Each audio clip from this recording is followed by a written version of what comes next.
the problem. Because when we are talking about mobilizing and organizing for change, it means that we are trying to change from something to something better. So I want to spend some time and explain from my understanding, and because I've been doing research, I've been practicing, I've been moving shoulder to shoulder with forces for change, whether it's FDC or all the other groups. So I want to share with you what is the nature of the problem that we are dealing with. Number two is to really deal with how then do you confront that problem. What are the tools are at our disposal as citizens to deal with that problem? Number three is to look at a forward-looking agenda. Because quite often, those of us who are not happy with the situation we are in, we actually spend a lot of time agonizing about the past and the present, and we forget about what is the future that we are looking for. So those are my presentation or my discussion today is going to be focused, is going to be organized around those three parameters. First of all, what is the nature of the problem that we are dealing with? I think that's if there's one of the things that I always share with Dr. Message is to say we are dealing with a very sophisticated dictatorship in this country. A very sophisticated dictatorship. I also want to emphasize from the beginning that dictatorships, actually dictators, because sometimes also when you put dictatorships, you miss out the real point. Dictators love elections more than Democrats. They like elections. Why do they like elections? They like elections because once their source of legitimacy keeps on diminishing, because their source of legitimacy as a leader comes from the people. Once that source of legitimacy keeps on diminishing, then you only have elections as the only legitimating factor. So in other words, you have built the infrastructure to organize election, count the vote, announce the winner, or actually announce the loser as the winner, and you have the military and all the security infrastructure to guarantee that the loser who has been announced as the winner is the winner. That's how dictatorships operate. And that dictatorship, sometimes when we talk about dictatorships here, people very quickly associate it with Museveni. No, even each one of us here, once you become a dictator, that's how you will behave. Yeah, because that's the character of dictators. But how do you then build a dictatorship? And that is important for us to understand. If you are going to organize and mobilize for change, you need first to understand how do dictators build dictatorships. Dictators build dictatorships by focusing on two things. One is to demobilize and destroy institutions of state. The second one is to demobilize and destroy institutions of citizenship. And these two are critically important for all of us Ugandans, all of you guys who are members of Forum for Democratic Change. We need to be able to understand these two issues. One is that dictators will destroy institutions of state and they appropriate them. So in other words, they become the state institutions themselves. Because what do we mean when we talk about institutions of state? We are talking about the institution of the executive. The executive is the presidency, is the military, is the police, the intelligence, and then the technical agencies that organize around that executive. So an institution like the National Environment Management Authority, many of you know it, NEMA, is an institution of the executive. The executive is able to run a country, implement policy through these institutions. Institutions like National Roads Authority. Those are the institutions that the executive uses. So whether the government runs is going to depend on the quality of all these institutions. So what dictators do is to be able to appropriate all these institutions and almost personalize them. And all you will see is begin to see the dysfunction of that executive. Now, I'm sure that all of you here agree with me that the executive arm of the state of Uganda is basically largely dysfunctional because it has been only monopolized and personified in President Museveni. So all you see is a president with no institutions. Because you see, if National Environment Management Authority was functional, or Kampala Capital City Authority was functional, then you wouldn't have a tragedy like we have at Chitezi. That would never happen, my friend, the Lord Mayor. Yeah? There is no way you can have an institution like NEMA, like KCC, and they are working, and then you have citizens being buried by garbage. To write a letter, sympathize with those who lost their people, announce 5 million shillings, 1 million shillings. The fact that as a country we are even able to accept that from a president shows you how broken we are as a country. And that is the nature of the problem that we are dealing with. But you can also look at the other institutions. The police. You ask yourself, do we have a Uganda police force now? The intelligence, does the intelligence work for Uganda? The military. And the unfortunate thing is that all these institutions, they have very professional, committed, patriotic men and women. But what it means to destroy the institutions of states is that individuals that are aligned to a single person called the dictator become the main active elements in those institutions, and then they are able to appropriate those institutions that work for an individual.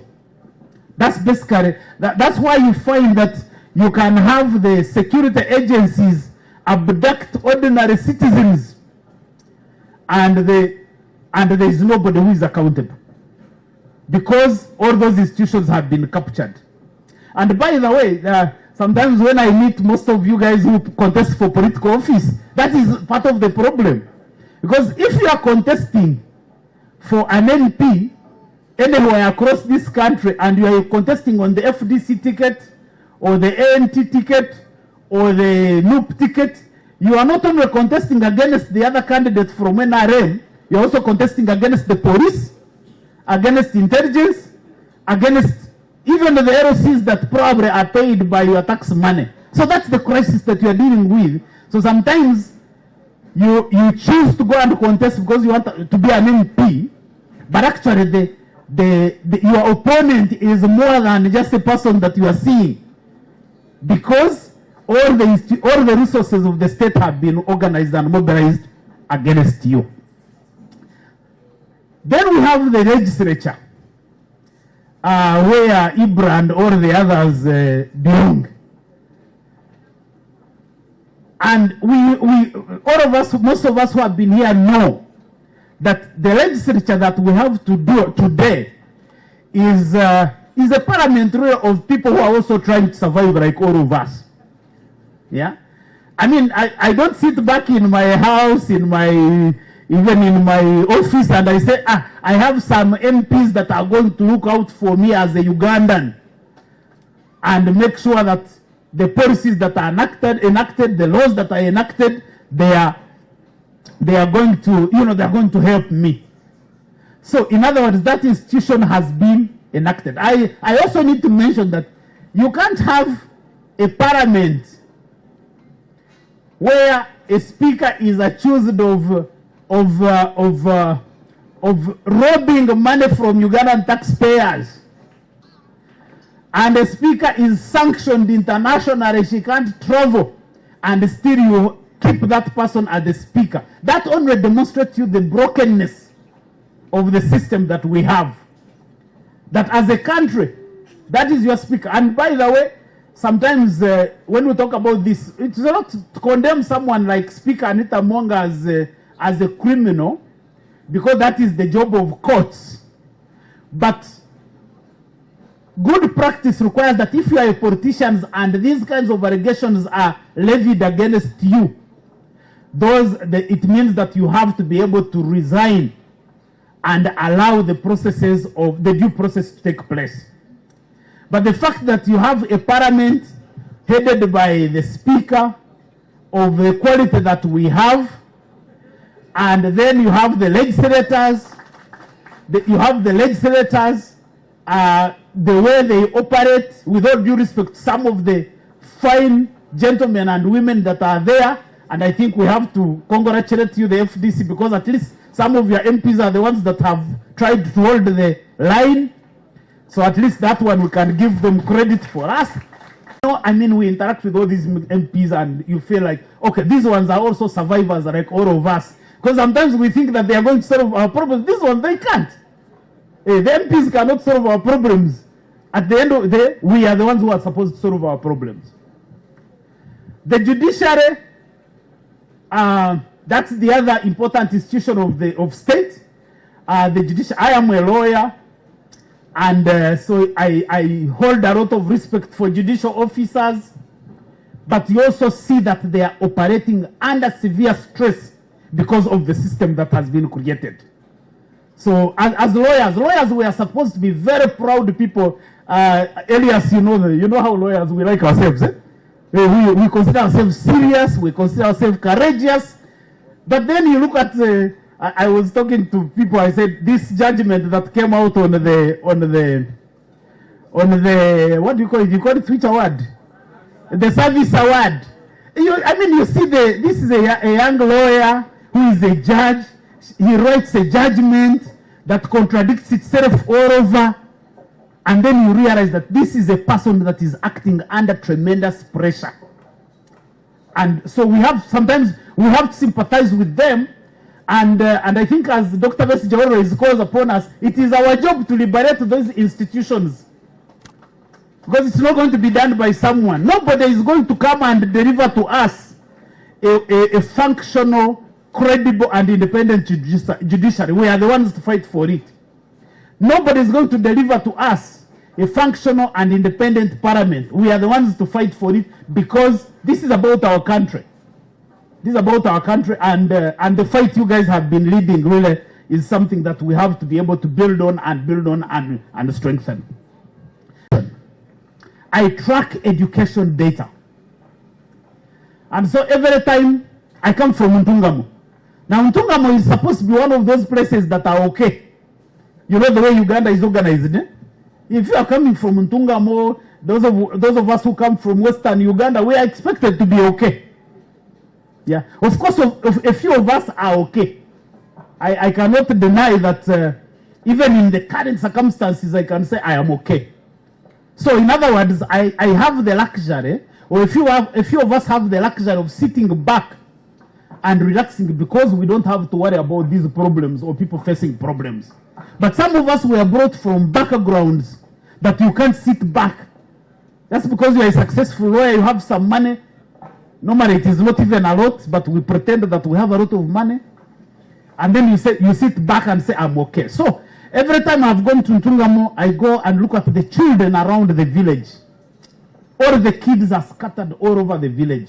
Then you ask yourself, but if all the children have gone to school because of universal primary education, then these ones come from where? So I had to go back and start looking for those children. So when you go to the Uganda Bureau of Statistics, statistical abstract, government of Uganda publishes the data of the children who have enrolled in P1, and they track them up the point when they complete P7. So you can see how they are progressing. So I have been compiling that data so I can share with you, which I have done with many government official colleagues of mine, that between 1997, when universal primary education was introduced, and 2022, when the current cohort of primary school children who are in P1, between that period, there are over 26 million children that did not reach primary 7. I don't know if you know that data. More than 26 million children. This is more than half of Uganda's population. So ordinarily, in a country that is comprised of serious people, you would imagine a government would even resign. A government that has no capacity to look after its children has no business being in government. But you look at all this data and you realize we are not actually addressing the problem. And recently, because I do coffee farming these days, recently I was working on my farm. And I had over 285 people turn up to work on the farm on a single day. And then I realized all those children that have dropped out of school, they are the people who showed up on the farm. Because they are all P3, P4, P5. So we are dealing with a very real problem, and that the current government has no capacity at all to solve. So in other words, the organization that we need here is how do you move past the current quagmire that we have to go into the future. I always describe Museveni as a good leader past prime time. In other words, all of us as human beings, we have our own weaknesses. So President Museveni has weaknesses, but he has also done tremendous things that we can give him credit for. But definitely, these are not his times. He can only bridge to the future, but he can't be our future. Because the challenges that we face today are much, much bigger than the kind of personality that he is. And let me add this. One of the things, if you want to see that President Museveni has really gotten tired, that you realize when he comes to address the nation, he's talking about the state of the nation, and the speech can be about Pan-Africanism. I mean, you have children that are not going to school. You have mothers that can't access health care. You have farmers that can't access credit, but you are talking about Pan-Africanism. It means that you have really lost touch with the reality on the ground, and actually you are trying to shift the debate. Because the debate that is, the issues that affect us as a people, you no longer have solutions, so you have to divert the debate and debate other things that are not relevant to us. Because Pan-Africanism is important. We would all be happy if Africa was united, was united. But those of us who do research know that that story starts in Lagos in 1980 up to now. So we have to deal with the problems that we have now. Secondly is how the institutions of citizenship have been demobilized, because that is the other pillar of a strong state. And dictators normally focus on demobilizing institutions of citizenship. So what are the institutions of citizenship? These are institutions that aggregate the interests and the power of individual citizens. These are called institutions of citizenship. So in other words, citizens who are actively political, they organize informal political parties. So political parties become institutions of citizenship. You are able to aggregate your interests, but also aggregate your power. Ugandans organize in form of culture and tradition. So the institutions of culture and tradition are other forms of citizen organizing. So the kingdoms, the chiefdoms, they are important institutions on how we organize to be able to resist forms of dictatorship. So don't be surprised. It is not an accident that President Museveni or any other president would put kings and chiefs on the payroll. It's not a surprise. Unless you are not paying attention. As long as the person pays your salary, you don't have any capacity to be able to challenge him or her. And in other cases, you'll find that even those kingdoms and chiefdoms they are demobilized and disorganized because you'll find a chief coming up here and say, I'm a king. Another one, I've also been plotting to go and I think if I mobilize with Dr. Messenger and others, we can create temporal kingdom. That's why I'm supposed to be a king. But essentially the point is that dictators like us when we are divided. And they will invest money, they will invest intelligence resources to make sure that we are disorganized. And that's what you will see, because that's normally what happens. In Uganda, we are organized around religion, religious institutions. So citizens can organize as Catholics, as Protestants, as Adventists, as Muslims, and the rest. That is how we aggregate our power. What the dictators will do is to make sure that they co-opt all those religious leaders. So I don't think that right now we have very serious Karaji leaders. With all due respect to all of the Karaji leaders who are here, I don't think that we have serious Karaji leaders. You know, those ones that formed the front line of resistance against Idi Amin. We don't have them anymore. Because they have been co-opted, they have been patronized. One of the most disturbing scenes for me was during COVID, seeing the president invite all our Karaji leaders, the archbishops, and invite them to State House, and then he's there preaching to them as the grand Ayatollah. Yeah? Because they are the ones who are supposed to be preaching. But then you get them, because no matter what happens is that you reduce those clergy leaders because you are looking after them, you are paying for their bills, you are paying for their vehicles. And unfortunately, we the Christians and Muslims were the ones who even created this. Because they will come to your church. The government will come and donate a vehicle to your bishop, and then you are all there clapping. But the question is, how can a government that cannot buy ambulances to transport pregnant mothers buy cars for a bishop? How? What is the logic? So in other words, by the time the government thinks of buying a car for a bishop, it means that all our other problems should have been solved. Otherwise, if you Christians and Muslims, you cannot be able to question that, then you are part of the problem. And I think many of us Ugandans were part of the problems. But let me mention that in every country around the world where society has gotten into stressful situations like we have, there are always two front lines of defense. The second last front line is normally the lawyers. When society is stressed, lawyers are the ones who normally move on the front line and organize society and be able to challenge the status quo. But now the lawyers in Uganda, definitely most of us were cowards. We fear.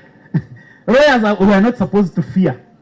Judges we are not supposed to fear because they know that their power is derived from the people. The last front line of defense are the clergy leaders. Now in our case, the clergy leaders have been also co-opted as part of the patronage system. What that means is that we as citizens, we are now the remaining front line. And that's the point I want to make, that today, the forces of change are not just some group called FDC or DP or whichever, but it is the citizens of Uganda. We are the forces of change. Because we have to aggregate our power to be able to liberate the state of Uganda from the capture in which it finds itself. I want to leave this because on the question of citizenship, I can talk more about the different groups, but also I want to end with one group which is about ethnic nationalism. Uganda is organized in terms of ethnic nationalities. We are Baganda, we are Choris, we are Banyankore, we are Banyoro, we are Iteso, we are Basoga.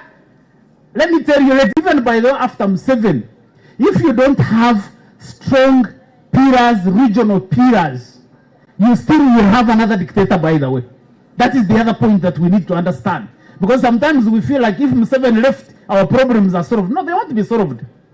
We have to build the structures that are able to resist our dictatorship. So in other words, my point is that the future Uganda that we desire as a generation is going to be negotiated among nationalities of Uganda. I don't think that there is any other way.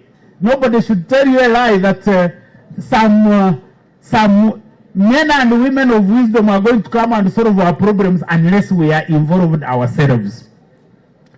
So the nature of the problem right now is that the institutions of states have been demobilized and appropriated by the current regime. The institutions of citizenship have been demobilized and destroyed, and therefore we are all scattered. The fights that we find in groups like in the groups like FDC, like NUP and others, these are just consequences. I don't think that the problem is going to be people who run FDC Katonga or FDC Najanankumbi or some FDC elsewhere. We are all victims of this problem. And we need to be able to begin to identify ourselves as the victims and begin investing in changing our situation. And that's why I would want to talk about the issue of enlarging the problem. Sometimes,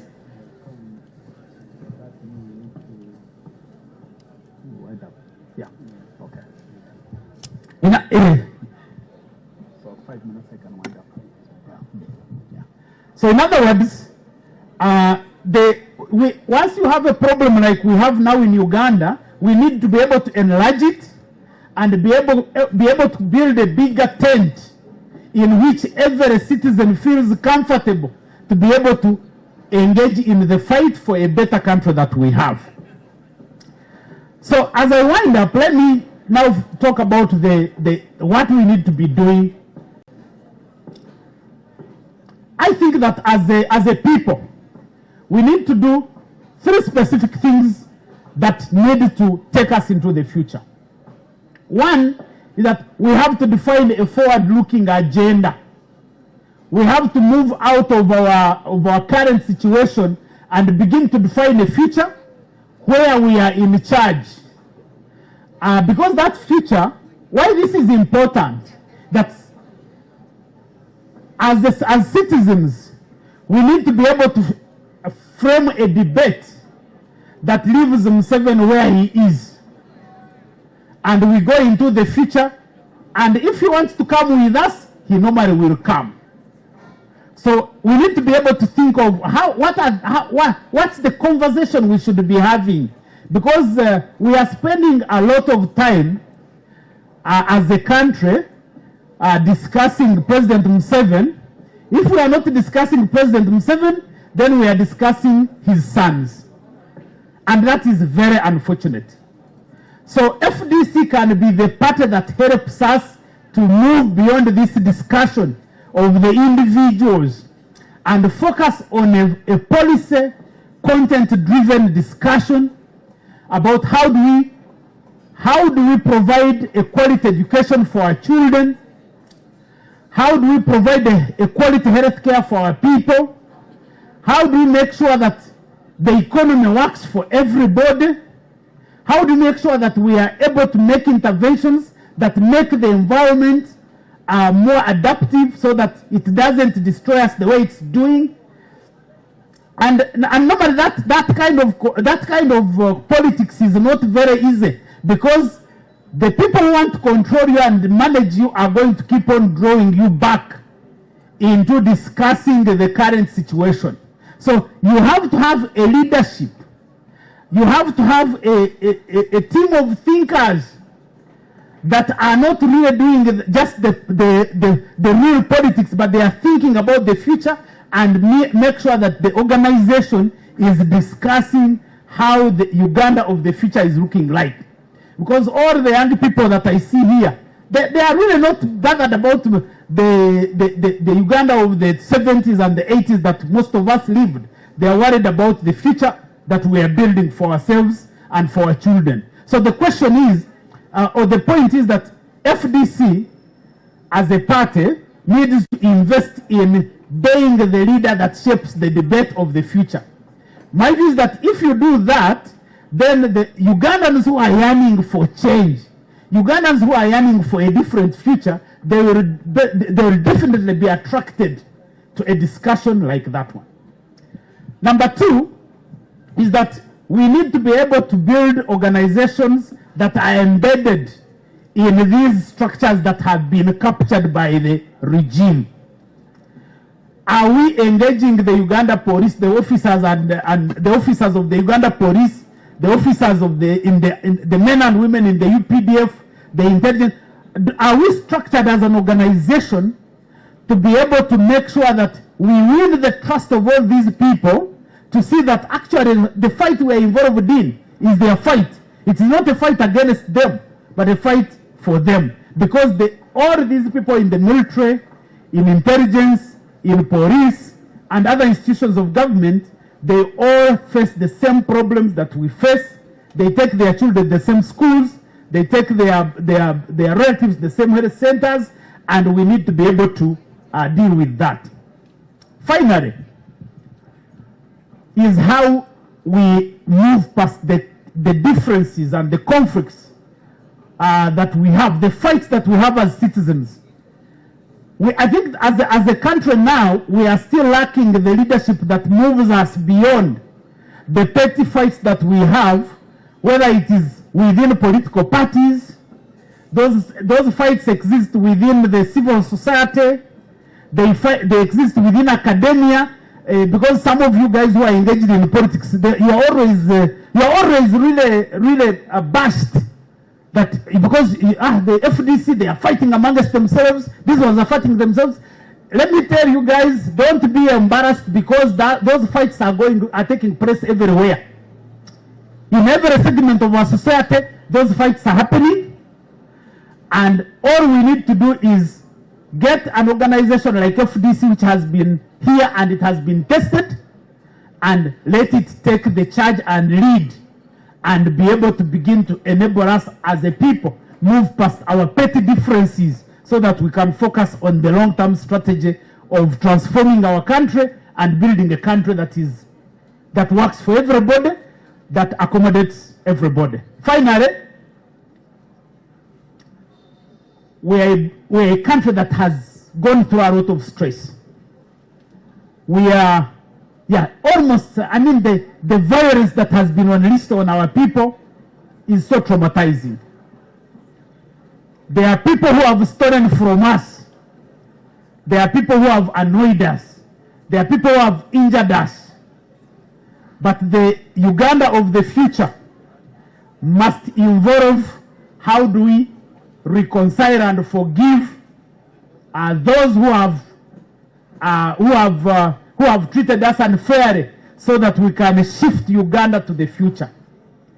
I think that I would want to appeal to the FDC and the leadership to be the one, for the FDC to be the one that enables us to begin to have that conversation of how do we accommodate people who have treated us badly, because people have been treated very badly in this country on all sides of the aisle.